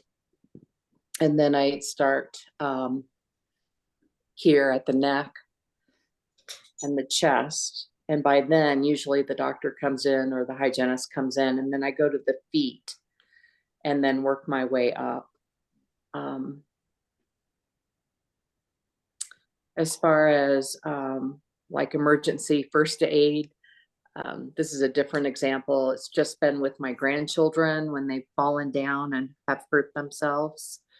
And it's so gratifying and beautiful to be able to share this with them, because it calms them down, and they actually, I know they feel the love. I see how they look into my eyes and they're like awed. And so that's really cool. And then hospice, I've not actually gone into a hospice room, but I've been offering distance Reiki to my friend who is in hospice right now. And I've been doing that every day, 7 days a week for 3 months now. And she does have a group of healers that also help her, but she's always so very grateful and knows that it's helping her. Could I ask a question about Yeah. the dental chair? Yeah. What do you tell the client before you start working on them, and have anybody turned you down, or what do you tell them that you're gonna do for them? Or Well, how what do you- it's set up is generally we have a new patient intake where the doctor and her assistant will sit down with the brand new patient, and they'll go through everything that they recommend for that patient. And then they offer, we also offer Reiki here. And so they give very brief descriptions about Reiki. And that's how we get I get the dental clients to offer Reiki to. But when I'm personally in the room with them, I'm just checking in with them, just like we do at Reiki Clinic, or when you have your own client, is there anything you want me to know? Is there anything you don't want me to touch? We also offer essential oils there. I offer that to them, warm, cozy socks and a blanket. And then we just get right into it after centering and placing the intention and saying a little prayer is what I call it, but it's really intention, and then just get right into it. Okay, thank you. Karen, did you have a question? Your hand's up.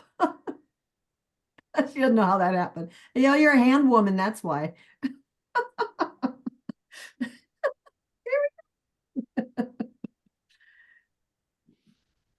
Anybody else want to share a story? Ask questions? I have a very strange story when early on when I think this was a client that we had at the cancer care clinic whose father ended up in the hospital, and he was at Presbyterian, and he was dying of heart failure, but it was very strange because he was a gardener and he had inhaled a seed or something, and somehow the seed got lodged in his heart and started to sprout. So that's so symbolic anyway, but he was gonna pass away, and so they wanted some end of life care and some Reiki, and I started doing treatment on him, and the daughter was there and his wife also, and so this was in the, like the, not the, it's like an acute care unit of some kind. But I kept feeling all this grief. It was so much grief, you know, and he was also evidently very visual because he was a photographer too. And so I kept, you know, just getting images and hearing the grief in his heart. And it was so funny because they had brought somebody who was incarcerated into the cardiac unit that a couple of days before. And that woman had crawled into the ceiling and she was over his bed and started bawling. So it was like, what? How weird can this get? It was so weird, but it was just like, she needed to cry it out for him, evidently. And it was like, she made an effort to get in there to do it. It was like whether she knew it or not, but that was probably the weirdest Reiki experience I've ever had.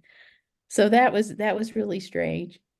But I mean, in terms of hospitals in general, there have been other situations where I was working on a friend's aunt, and she had been intubated, which means she had an airway tube in for at least 6 weeks. And the nurses kept coming in and telling her, you're just not going to make it. And they were literally saying this stuff to her. And that I heard that from my friend. And this was a very talkative woman. So she was obviously, you know, she was her blood pressure was absolutely through the roof, and her blood pressure and her breath rate. And so I put my hands on her and then did the treatment like Francis had posted, you know, you know, just in the bed, because it's a little bit harder when somebody's in that kind of bed. And her blood pressure calmed down really immediately. And then I had the intuition to put my hand on behind her back.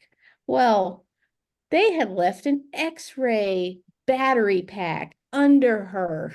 And so it was like, well, no wonder her blood pressure is so high and she's, you know, her breath rate is so high. So I pulled the battery pack out and then we just finished the treatment, you know, and then did it for a long time. But they said that she, after that, and I was talking to her too about, you know, you're okay. You know, this is going to be all right. You're going to be all right. And then had her sister with her too, who is my friend's mother, and my friend, and holding her hands and holding her feet. And they said that the next day they took the tube out, and then she was discharged like a couple of days after that. So it was just like, you know, at such a level of depletion and pain and kind of, you know, neglect, that when you go into a situation like that, sometimes you might encounter medical errors, honestly. And you have to be very, you know, sometimes you're forced to advocate. Sometimes it's like that, where it's like you just remove the barrier and it's like, well, that was dumb. It was just dumb. Somebody had gone and taken an X-ray and left the battery pack underneath her. So it was that kind of weird stuff. There's other stories too, but you know, I could go on and on. But it's always the same. It's always an amazing privilege to be in that situation where somebody has such an acute care situation and see what impact it has and how it works so well just to get them calmed down. And you can see the data right in front of you. That's the other thing that's weird. They're monitored. So you see their blood pressure and you see their everything.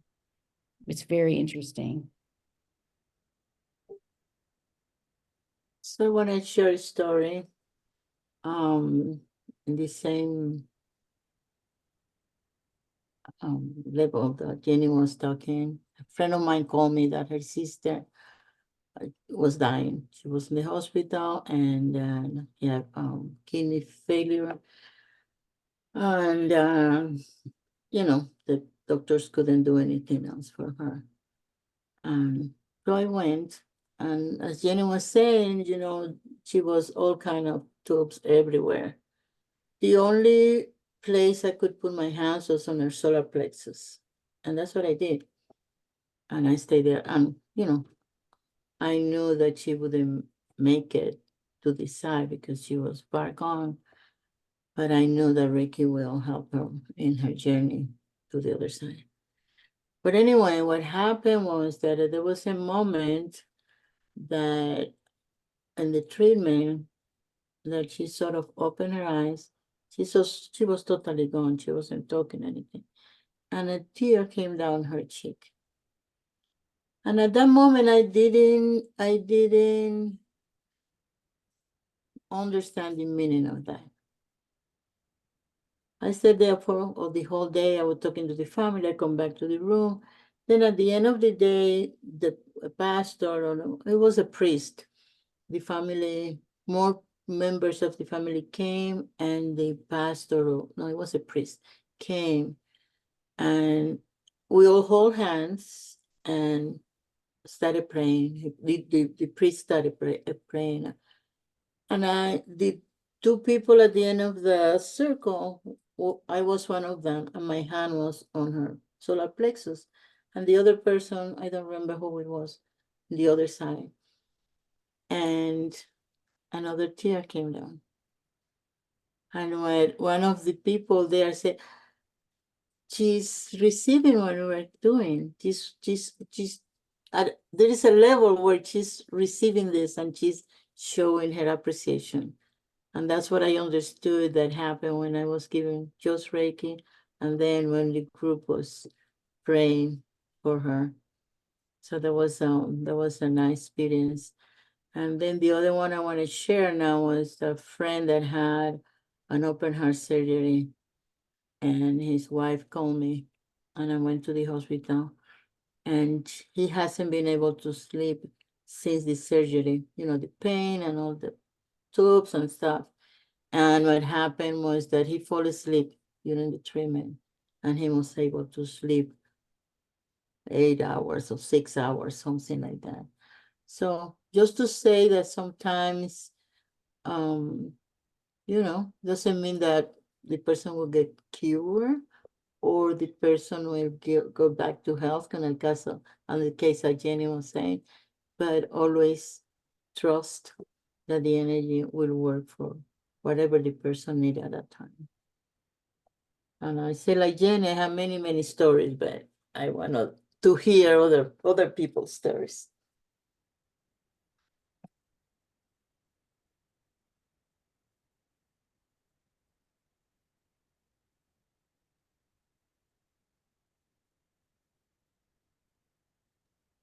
These people playing shy. You all have stories. It's late.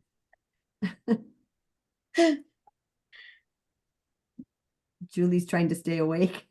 You look so cansada, comadre.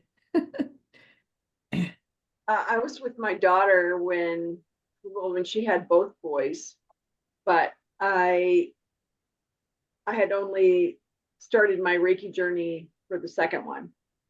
And so I was with her in the delivery room, and was able to give her Reiki to help, keep her calm and relaxed during her labor. And it was super long because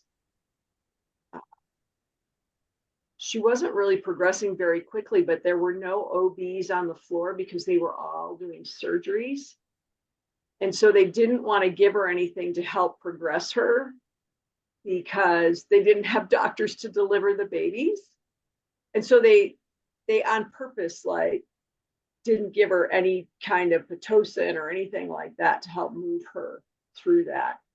And so it was a kind of a long day for her, but it was nice because she was really active with it. So I was able to do Reiki. She was actually up on the ball, sitting on the ball for part of the labor. So I was able to give her Reiki during that. And I think that really helped relax her in that long duration that she had, waiting to have that baby come. And then, man, once it was okay, it was serious business, man. You just bam, bam, here comes a baby. So it was nice to have that opportunity, especially for my own grandbaby.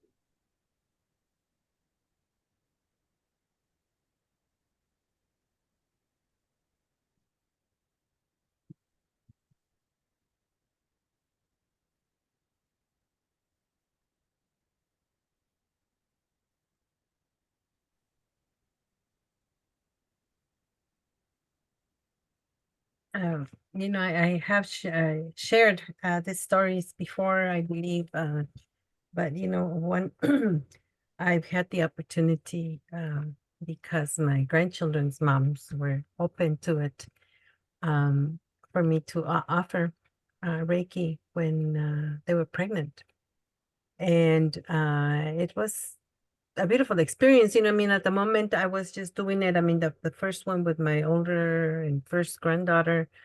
Her mom had a high-risk pregnancy, and so, it just felt really wonderful to be able to be present and be there with her mom in that way, and giving the Reiki. And then I had another opportunity with my younger grandson, and his mom was also agreeable for me to work with her during her pregnancy. But what I have realized over the years is that I have this special bond with these children, with my granddaughter is 15, she's going to be 16 now.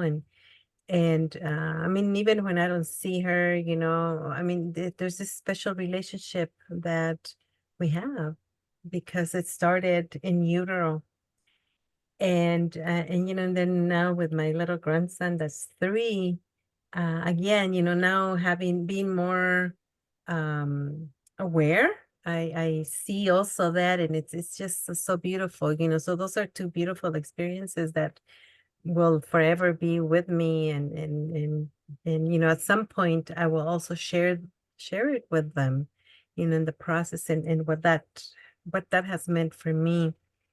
And I just like Joanne also, like when the kids have fallen or they get a little cut, just to be there, and to hold them sana, pero with the Reiki present, and like with my parents, I know last week I had shared with you all that, my father fell, and they don't know that or maybe they do, I don't know, receiving Reiki. But I provide the Reiki for them, for my father, for my mom. And again, that connection that just feels very special for me to have with them. And I have many others, but the other one that I will share is just also with my dog and dogs, I give Reiki to dogs. One of my sons has like 7 dogs, and they all have gotten Reiki. They were my furry grandkids, and they all have gotten Reiki. And then my own Frida, that's her name. Oh, she loves it. She just comes and she sits, and there I am, giving her Reiki, and so again, also just I enjoy that so much. So yeah, so I'll Ah, leave it at that. Thank you. Karen, maybe that spicy bunny could use some Reiki.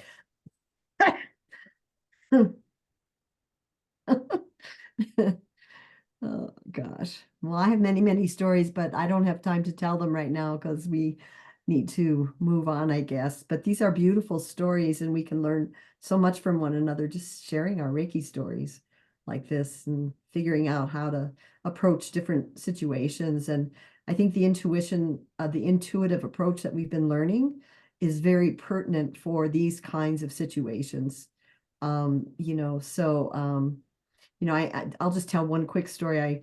I was in San Sebastian in Spain, and there was this woman who was having I think she was having a panic attack, honestly.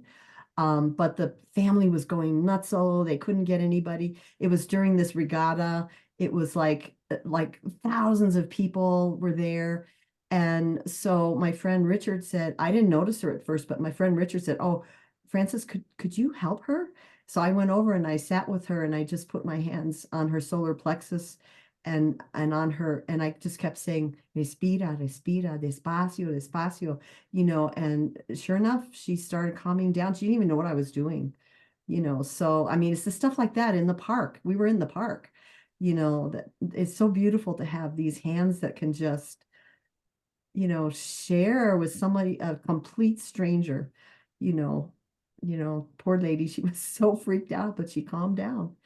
you know, so anyway.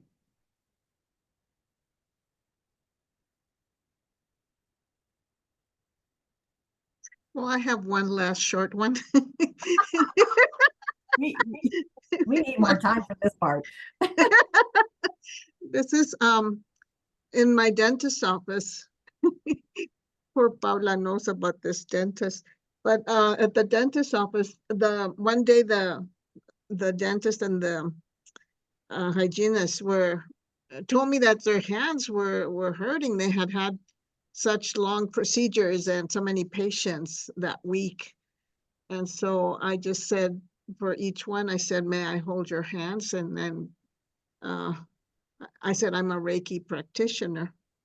I need practice.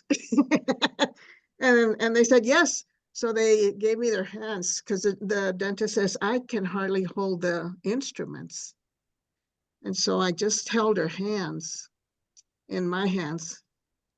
And she says, oh, wow. And my hands did get warm.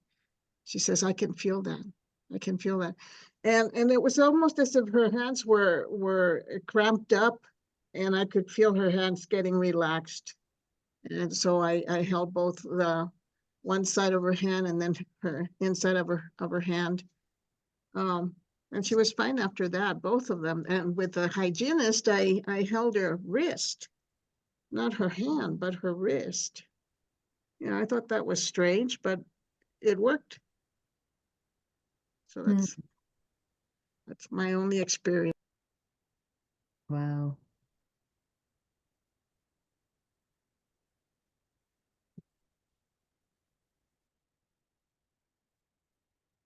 You're on mute, maestra. I just saying that that was her intuition that guided her to work on the wrist. And then I said, you all had been working with your intuition. You just didn't have maybe a frame for that. But one time or another, you have used it in your trainings. So I guess this is a conversation very good and beautiful. But it's late. It's getting late. Some people are very tired. So let's do our blessing. And Francis, should we mention the summer gatherings before doing the blessing and then close with the blessing? Whatever you think, comadre. Okay, we have been thinking that we won't be together again until August. That is when we plan to do the symbols study group. But we have been thinking that we didn't want the group to be all away from each other for that long time. So we want to propose to meet in June, not in May, because neither Francis or I will be here, unless you want to do it by yourselves, and with Jenny you can arrange that. But for sure in June 25th, 27th and July 25th, that are Thursdays, if you want to meet, we can arrange it maybe for 2 hours. And maybe during this time, you can think of practices that we have done that you want to deepen into those practices, or anything that you want to explore deeper. And we can do that when we meet in June, July, if you want. So you can get back to us what you think about it, practices that you want to do, and then if you want to do it, we arrange it. Paula, would this be on Zoom or in person? No, in Zoom. Via Zoom. Oh, Yeah. Okay.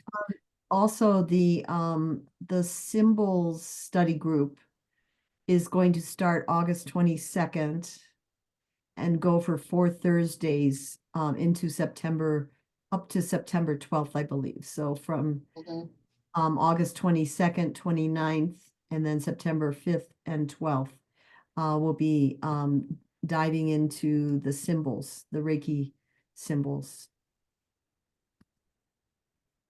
So just Okay, so with that we close. Let's do our blessing, and I just go within.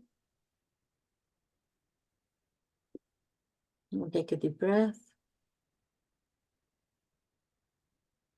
And another deep breath. And one more time. And just open yourself to receive whatever you need at this moment.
When you get to a comfortable point. Take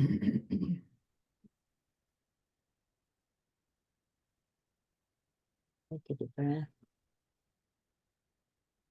And come back to the circle.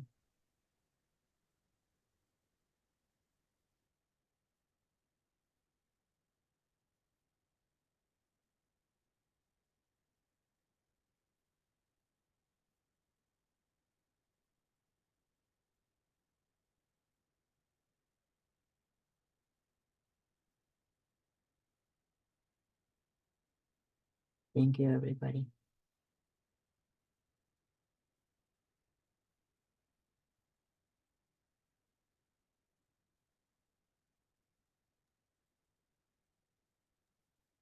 Thank you so much and have safe travels, both of you. Thank you. Thank Thank you. you. Yes. Gracias, maestras. Yeah. Thank Thank you. you. You. Buenas you. noches. Go to Buenas rest. noches. Yes. Good night. Good night. Buenas Good night. noches. I'm gonna stop recording.